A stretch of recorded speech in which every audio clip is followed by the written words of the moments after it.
Hello everyone, welcome to another OET lesson. This is all about OET letter layout tips, and it's kind of a did you know, it's those questions that you've been asking and we're trying to answer them for you now.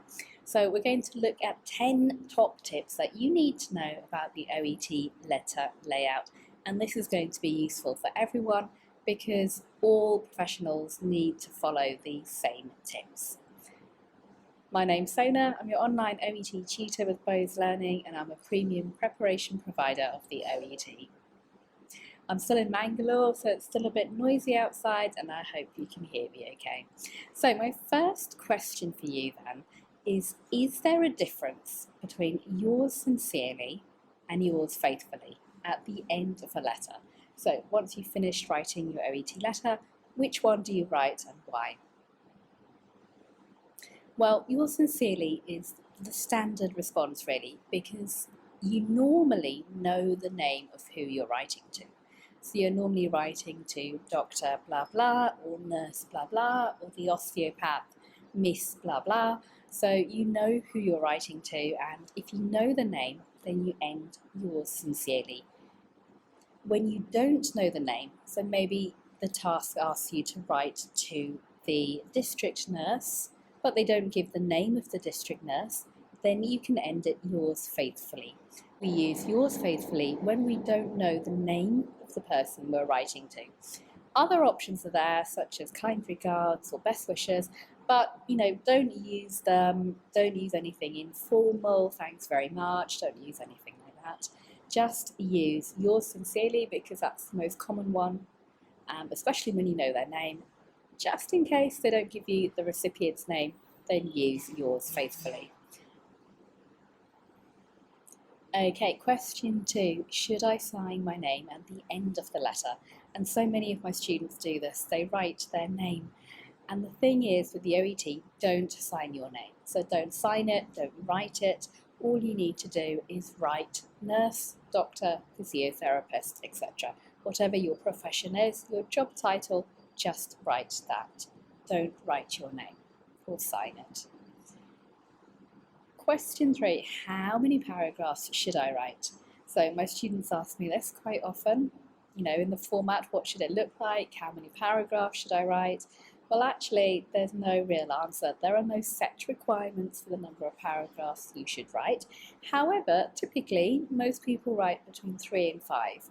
So you have your introduction, first body paragraph, second body paragraph, maybe some extra information, and then closing. So somewhere between 3 and 5 is normal. What about a closing sentence? Do you need to use one? And is it counted in the word count?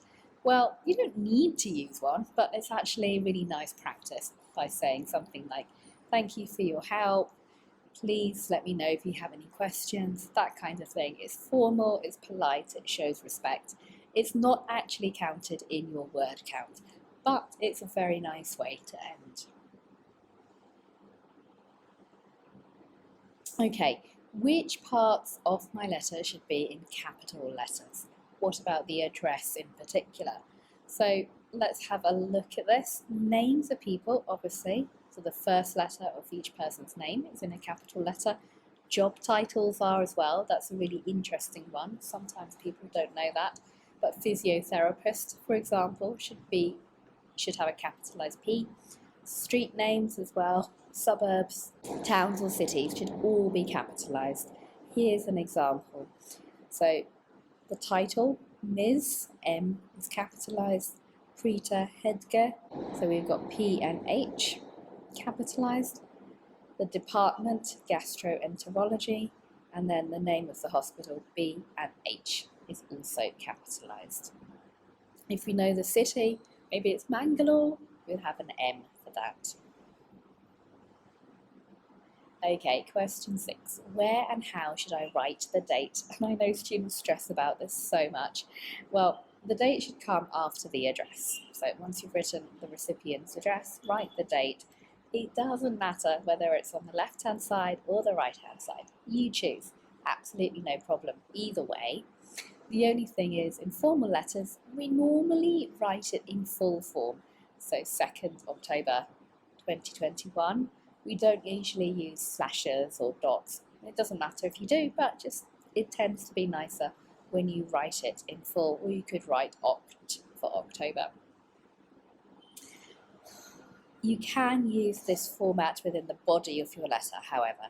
So maybe the patient was admitted to hospital on 1st 10th 21. You can just write it in with slashes. You don't need to write the full date out. Okay, what else can I write on the reference line? So this is the line, remember? Should you write the person's address, the patient's marital status, their job? Well, the answer is no. The only requirement for the line, the reference line, the regarding line is the patient's full name and date of birth. Sometimes you're not given the date of birth, you're just given the age, so put that in instead. So 44 years old, for example, or 44 in brackets. Don't add anything like the patient's address, marital status, occupation. This could come later if it's relevant, so maybe later on you can talk about their occupation. I've done some videos on where you put this in as well, so do check that out. Okay, question 8. Should I leave lines between sections of the letter? So students often worry about this. Should you leave gaps everywhere? Well, the answer is leave at least one blank line between the main body paragraphs. So when you finish the paragraph, leave a line, start the next paragraph. This is so that the examiners know that this is one paragraph, you've got a break, and then the next one. However, we don't recommend that you write your whole letter on every other line, because it really doesn't help. Your writing should be clear and neat if you're doing the handwritten one, so don't just try and leave a line between each line. It doesn't help. Okay, question 9. Can I write below the last line of the page in order to finish my letter? So maybe you've done your letter, you've just got yours sincerely, Doctor, to write, but it says the end on your answer sheet. Can you finish underneath that? Well, actually, it's not a great idea to do this. I think it's a bit risky. You'll have another page, so even if all you have to write is yours sincerely, Doctor, use the next page of line paper to do that. Even if you just have to write Doctor or Nurse, just use that. Don't write below the end line on your answer sheet. Okay, and will I be given rough paper to plan my letter?